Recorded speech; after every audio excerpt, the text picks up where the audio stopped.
और जतिन के 2 बच्चे थे, बेटा शिखर और बेटी शर्मिला। उर्मिला बहुत ही पुराने ख्यालों वाली औरत थी और आज तक अपने खानदान की 100 साल पुरानी रस्मों को निभाती आ रही थी। उसके खानदान का ये रिवाज था कि वे जिस घर से बहू लेकर आते थे, अपनी बेटी को भी उसी घर में ब्याहते थे। कहने का मतलब है कि उनके खानदान में प्रचलन था कि बेटी दो बहू लो।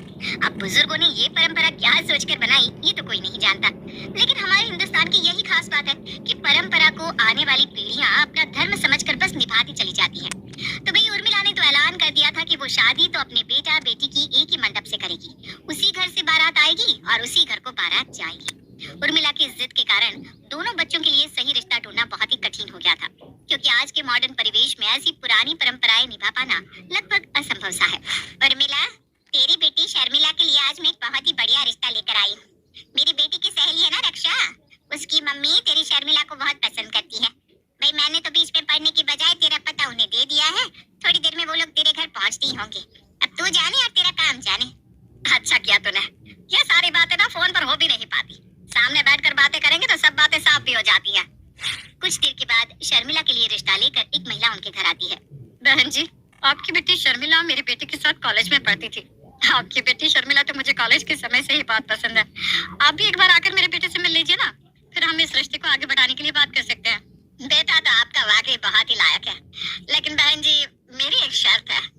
शर्त क्या, आप इसे हमारे खानदान की परंपरा समझ लीजिए कि हम बेटे का रिश्ता उसी घर में करते हैं जहाँ से हमें अपने बेटे के लिए दुल्हन भी मिल सके। ये क्या बात करिए बहन जी आप, मैं कुछ समझी नहीं। बहन जी, मैं अपनी बेटी की शादी आपके बेटे से तभी कर सकती हूँ जब आप भी अपनी बेटी कीर्ति की शादी मेरे शिखर से करने को तैयार हो। अरे ये क्या परंपरा हुई, ये तो बड़ी बेतुकी की बात है। अपनी ननद को भाभी कौन बनाता है? इस तरह तो सारे रिश्तों की बलि चढ़ जाएगी, न भाई भाई रहेगा न साला साला रहेगा। कौन किसे भाभी कहेगा, कौन किसे ननद? आपकी बात का ना कोई तुक ही नहीं है। माफ कीजिए बहन जी, लेकिन आपकी बात हमें बिल्कुल पसंद नहीं आई। जो परंपरा आप बता रही है, हमने तो अपने जीवन में आज तक कभी ऐसी परंपरा निभाते किसी को देखा ही नहीं। अरे बहन जी, ये हमारे पुरखों के रीत रिवाज है और इन्हें निभाने से पीढ़ी दर पीढ़ी उनका आशीर्वाद हमें मिलता है, इसीलिए हम शादी तो अपनी परंपरा के अनुसार ही करेंगे। मैंने तो सोचा था पढ़ा लिखा परिवार है तो आप यहाँ पर कुछ समझदारी की बात करेंगे, लेकिन आपकी बात सुनकर तो मुझे आप किसी गाँव देहात की अनपढ़ औरत से भी गई गुजरी लग रही है। अरे कुछ तो दिमाग लगाइए, आजकल के जमाने में ऐसा कौन करता है भला? और अगर कोई करता है तो करे मेरी बला से, मैं आपके इस उल्टे पुल्टे रिवाज का हिस्सा नहीं बन सकती। अंजू गुस्से में वहाँ से उठकर चली जाती है। कुछ दिन बाद, माँ मैं एक लड़की को पसंद करता हूँ और उसी से शादी करना चाहता हूँ। बेटा, हमारे खानदान के 100 साल के इतिहास में किसी लड़के ने आज तक प्रेम विवाह नहीं किया, लेकिन फिर भी अगर तू शादी करना ही चाहता है तो ठीक है, कल लड़की और उसके माँ बाप को लेकर अपने घर आ जाना। शिखर अगले ही दिन डिम्पी और उसके माता पिता को लेकर अपने घर पहुँचता है। नमस्ते बहन जी, मैं डिम्पी की माँ हूँ और ये मेरे पति हर्ष है। डिम्पी और शिखर एक ही ऑफिस में काम करते हैं। डिम्पी ने हमें बताया कि दोनों बच्चे एक दूसरे को पसंद करते हैं, तो हमने भी रजामंदी दे दी। वो सब तो ठीक है बहन जी, लेकिन हमारे खानदान में ना ये सब नहीं चलता। आज से पहले कभी ऐसा नहीं हुआ कि किसी छोरे ने अपनी पसंद से ब्याह कर लिया हो। अरे बहन जी, पहले की बात और थी, अब की बात और है। आजकल के बच्चे पढ़ लिख गए हैं, अपनी जिंदगी अपने हिसाब से जीना चाहते हैं। ठीक कहा ना भाई साहब मैंने? आपकी बात सही है बहन जी, लेकिन कल को हमें भी समाज में उठना बैठना है। अगर ऐसे अपनी परंपराओं को मरोड़ते रहेंगे तो कल को तो अपनी पहचान ही भूल जाएंगे। देखो जी, मैं साफ साफ बात करूंगी, ज्यादा घुमाना फिराना तो मुझे आता नहीं। मैं डिम्पी की शादी अपने छोरे से कराने के लिए तैयार हूँ। बस एक बात का ख्याल रहे कि आपके बेटे की शादी भी फिर मेरी बेटी शर्मिला के साथ ही होगी। मेरा बेटा किससे शादी करेगा ये आप कैसे तय कर सकते हैं? जैसे आपका बेटा अपनी पसंद से शादी करना चाहता है तो मेरे बेटे की भी तो कोई पसंद हो सकती है, और ये कैसे जबरदस्ती है कि आपकी बेटी की शादी हम अपने बेटे से करवाएं? अगर नहीं करा सकते भाई साहब तो आप यहाँ अपना टाइम वेस्ट कर रहे हैं। मेरा छोरा आपकी बेटी से शादी नहीं करेगा।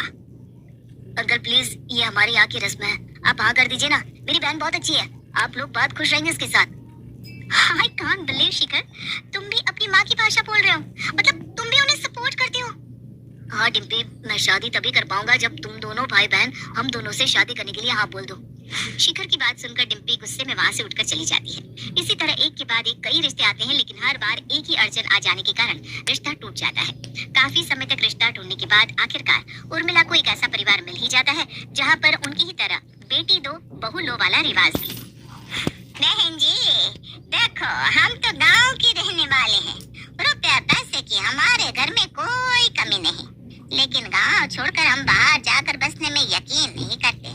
भाई अपनी जड़ें तो गांव और उसकी परंपराओं में नहीं होती है। उन्हें भूलकर कोई ऊपर कैसे उठ सकता है, हैं? इसलिए शहर का रिश्ता हमें तो कुछ खास पसंद है ही नहीं। ऐसी बात नहीं है बहन जी, गांव और शहर तो हर किसी की अपनी अपनी पसंद है कि कोई कहाँ रहना चाहता है, उसमें जड़ छोड़ने जैसी कोई बात नहीं। हम भी बरसों से शहर में रह रहे हैं, पैसा ईश्वर की दया से बहुत है। और रही जड़ों की बात, तो अपने संस्कार रीति रिवाज हम शहर में रहकर भी भूले नहीं है।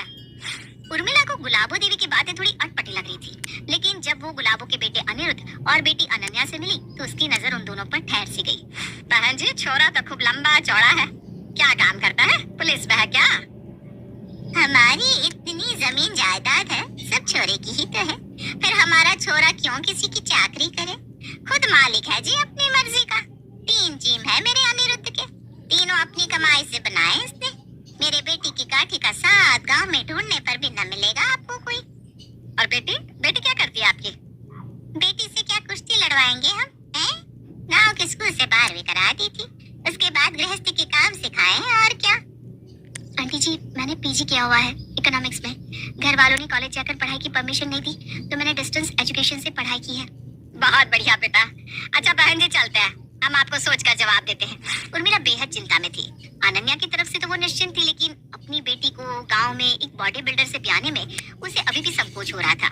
बेटे बेटी को एक ही घर में ब्याहने की रस्म के कारण उर्मिला के दोनों बच्चे अब 30 पार हो चुके थे। बेटा शिखर, समझ में नहीं आ रहा कि क्या करूं। इतने बरसों तक खोजने के बाद ये रिश्ता मिला है। अगर इसे भी जाने दिया तो शायद तुम दोनों की शादी की उम्र ही निकल जाए। लेकिन जाने क्यों गुलाबो बहन जी के यहाँ रिश्ता करने में मेरा मन उतना मजबूत नहीं हो रहा। मम्मी, मुझे लगता है कोई भी फैसला लेने से पहले आपको एक बार पापा और शर्मिला से बात कर लेनी चाहिए। मम्मी, मैं नहीं चाहती कि मेरी वजह से भैया भी जीवन भर ऐसे ही कमारे बैठे रहे। कोई बात नहीं, मैं अनिरुद्ध के साथ एडजस्ट कर लूंगी। वैसे कोई जरूरी तो नहीं कि हर लड़का नौकरी ही करे, किसी की अलग चॉइस भी तो हो सकती है। मुझे लगता है अनिरुद्ध में कोई कमी तो है नहीं जो मैं इनकार करूं, इसलिए मेरी तरफ से हाँ ही है। बाकी तो सबकी अपनी अपनी किस्मत होती है। अगर बच्चों को रिश्ता पसंद है तो ठीक है, मुझे भी इस रिश्ते से कोई एतराज नहीं है। लेकिन एक बात का ख्याल रखना बेटा, ससुराल में कभी भी गलत बात करना नहीं और ज्यादती किसी की सहना नहीं। शादी होने का मतलब ये नहीं कि हमने बेटी का सौदा कर दिया। बेटा, माता पिता को हमेशा अपने सुख दुख का हिस्सा बनाना।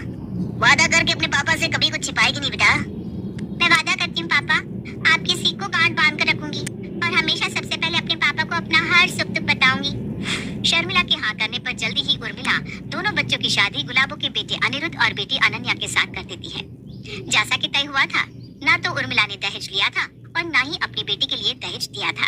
इस तरह अनन्या शादी के बाद शर्मिला के घर पहुंच गई और शर्मिला अनन्या के घर। शादी के बाद मुंह दिखाए के समय, अनन्या, मेरी माँ ने अपनी बहू के लिए बहुत सपने देखे हैं। मुझे पूरा यकीन है कि तुम्हें इस घर में हम लोगों की तरफ से कोई भी परेशानी नहीं होगी। उम्मीद करता हूँ तुम भी इस घर को अपना घर समझकर अपनाओगी। मैं आज से ही आप सभी को अपना परिवार मानती हूँ। बेटा अनन्या, तुम्हारी मम्मी ने तुम्हें पढ़ने नहीं दिया, लेकिन फिर भी अपनी लगन और मेहनत के दम पर तुमने पोस्ट ग्रेजुएशन किया। इस बात के लिए सच में मुझे बहुत गर्व है। अच्छा, अब अगर तू पढ़ना चाहे तो आगे भी पढ़ाई कर सकती है। मुझे तो खुशी होगी अगर मेरी बहू पढ़ लिख कर जीवन में आगे बढ़ना चाहे। अपनी माँ के मुंह से ये शब्द सुनने के लिए मेरी सारी उम्र निकल गई मम्मी जी, लेकिन माँ ने कभी भी प्यार से मेरी तरफ देखा तक नहीं। और अभी मेरी शादी को कुछ ही दिन हुए हैं, लेकिन आप मुझे माँ से भी बढ़कर प्यार करती हैं। सचमुच मेरी किस्मत बहुत अच्छी है जो मुझे सास के रूप में आप मिली। अरे बेटा, अपनी बेटी देकर तुझे अपने घर की लक्ष्मी बनाकर लाए हैं। हमेशा ऐसे ही मुस्कुराते रहना बेटा, बस हमें और कुछ नहीं चाहिए। भगवान, मुझे तो अच्छा ससुराल दे दिया, लेकिन अब मुझे शर्मिला की चिंता हो रही है, क्योंकि मैं जानती हूँ कि मेरी माँ बहू को कभी बेटी नहीं बना सकती। बस भगवान मेरी माँ को सद्बुद्धि देना, ताकि उनके कारण ससुराल में मेरा जीवन नरक ना बने। अगर उन्होंने वहाँ शर्मिला के साथ कुछ भी किया तो यहाँ पर मेरा जीवन भी बर्बाद हो जाएगा। अपनी बहन के साथ ज्यादती होते हुए तो कोई भी भाई देख नहीं सकता। उर्मिला के घर आकर अनन्या बहुत खुश थी। उर्मिला, जतीन और उनका बाकी का परिवार भी बहू को खूब लाड़ प्यार और मान सम्मान दे रहे थे। दूसरी तरफ गुलाबो के घर पर, ए छोरी, इस घमंड में मत रहना कि हमारी छोरी की शादी तेरे भाई के साथ हो गई तो हम तेरे या तेरे माँ बाप के किसी भी किस्म के दबाव में आ जाएंगे। मेरा अनिरुद्ध तेरे भाई शिखर जैसा 8-10 को अकेला ही संभाल सकता है। मम्मी जी, मेरा भाई अनिरुद्ध जी के साथ कोई लड़ाई लड़ने थोड़ी आने वाले हैं जिन्हें मेरे भाई को संभालने की जरूरत पड़े। और आप भूलिए मत, शिखर सिर्फ मेरा भाई नहीं है, आपका दामाद भी है। आप मेरे भाई के लिए नहीं, अपने दामाद के लिए ऐसा बोल रही हैं। देख तो ले अनिरुद्ध, कैसे जबान चला रही है पटर पटर मेरे सामने। इसकी आंखों में जरा सा भी डर है कि ये सास से बात कर रही है।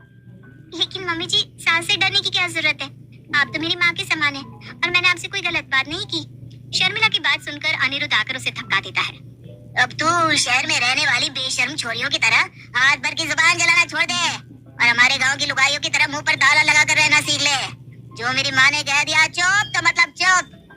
और आज तो मैंने बहुत प्यार से तुझे समझाया है, अगर अगली बार मुझे गुस्सा दिलाया तो अंजाम भुगतने को तैयार है ना।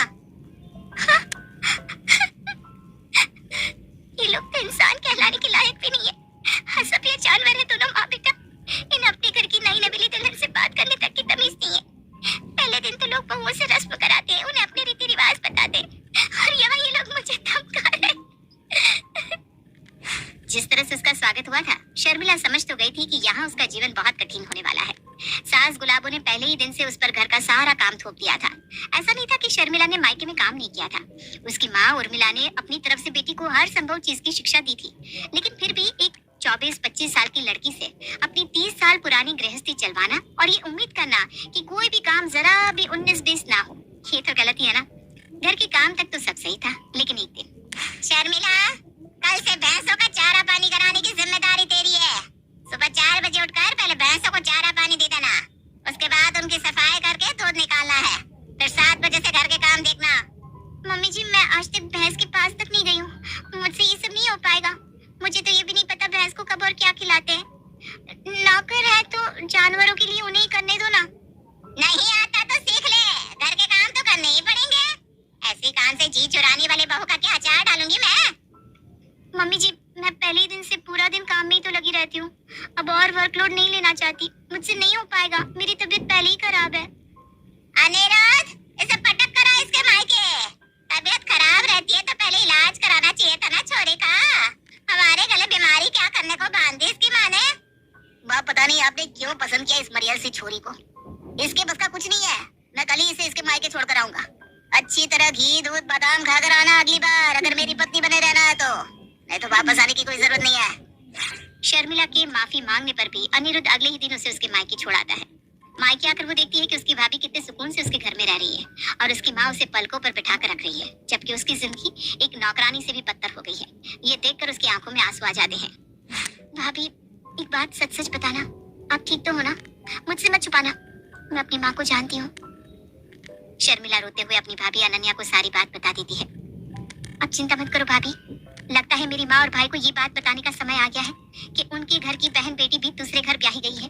अगर वो आपको परेशान कर सकते हैं तो मुझे भी तो कोई परेशान कर सकता है ना। क्या बोल रही हो भाभी? भैया कभी ऐसा नहीं करेंगे। मैं माँ और भैया को आपके साथ कभी ऐसा नहीं करने दूंगी। जो मैं सह रही हूँ, भगवान न करे कोई भी लड़की ऐसा अपमान बर्दाश्त करे। आप बस देखती जाओ। एक दिन शाम के समय अनन्या एक पुराना सा सूट पहन लेती है और अपने सारे गहने उतार कर कमरे में रख देती है। उसके बाद वो अपने पति के पास आती है। शिखर, मुझे मेरे घर छोड़ने चलो। अरे लेकिन ये कैसा हुलिया बना रखा है? अरे अब चलिए तो। शिखर गाड़ी में लेकर उसे उसके घर छोड़ने के लिए निकल जाता है। अनन्या फोन पर रोते हुए अपनी माँ से बात करती है। माँ, बस अब मुझसे बर्दाश्त नहीं हो रहा। मैंने सोचा था आपको कुछ नहीं बताऊंगी और चुपचाप सब सहती रहूंगी, लेकिन अब मुझसे और बर्दाश्त नहीं होगा। अरे बेटा, ऐसा क्या हो गया? मुझे बता, तुझे रोने की कोई जरूरत नहीं है। माँ, जिस दिन से शर्मिला मायके आई है, पता नहीं उसने अपने भाई को ऐसा क्या कह दिया। वो मुझसे सीधे मुंह तक बात नहीं करता। अपमान तो मैं जाने कब से बर्दाश्त कर रही थी, पर आज तो उसने मुझ पर हाथ भी उठाया और कहा कहीं नदी नाले में खुद मरूं, क्योंकि अब उन्हें हमारे परिवार से कोई रिश्ता नहीं रखना। तो अभी है कहाँ? बता, तो अभी है कहाँ? इन लोगों को मैं छोड़ूंगी नहीं। अभी अनिरुद्ध को लेकर वहाँ पहुँच रही हूँ। आज इसकी अकल ठिकाने लगा कर रहूंगी। मैं गंगा जी में कूदने जा रही हूँ माँ। आखिरी बार तेरी आवाज सुनने के लिए फोन किया था बस। देख बेटा, तुझे मेरी कसम है, तो ऐसा कुछ ना करेगी। तेरी माँ अभी जिंदा है बेटा, तू अपने घर आ जा। इन लोगों को तो मैं खून के आंसू रुलाऊंगी, देख लेना। गुलाबो के बार बार समझाने पर कुछ देर बाद अनन्या अपने घर पहुँचती है। हाय राम, क्या हाल बना दिया है मेरी बच्ची का। इन्हें तो मैं जेल में सड़वा दूंगी, तू बस देखती जा। मम्मी, आप मानती है ना मेरे साथ जो हुआ वो गलत है? क्यों नहीं मानूंगी बेटा? मतलब सही और गलत का अंतर आप जानती है मम्मी, फिर क्यों किया आपने भाभी के साथ ऐसा? अरे नाम मत ले उस निकम्मी कामचोर का, किसी काम की नहीं है वो। भाभी ने मुझे सब बता दिया है, आपने और भैया ने उनके साथ क्या क्या किया। नौकरों की तरह दिन रात काम कराया, ढंग का खाना नहीं दिया। उस पर जब वो बीमार हो गई तो उन्हें मायके में फेंक आई। कोई लड़की आपके घर दुल्हन बनकर आई थी, कितने सपने रहे होंगे उनकी आंखों में। आपने क्या किया उनके साथ मम्मी? और भैया, आपने तो उन्हें इतना डराया धमकाया है कि बेचारी अभी तक सदमे में है। बहुत घमंड है ना आपको आपके गठीले बदन पर। तो बताओ, अगर मुझे मेरे ससुराल वालों ने घर से निकाल दिया तो क्या आप मेरा घर वापस बसा सकोगे?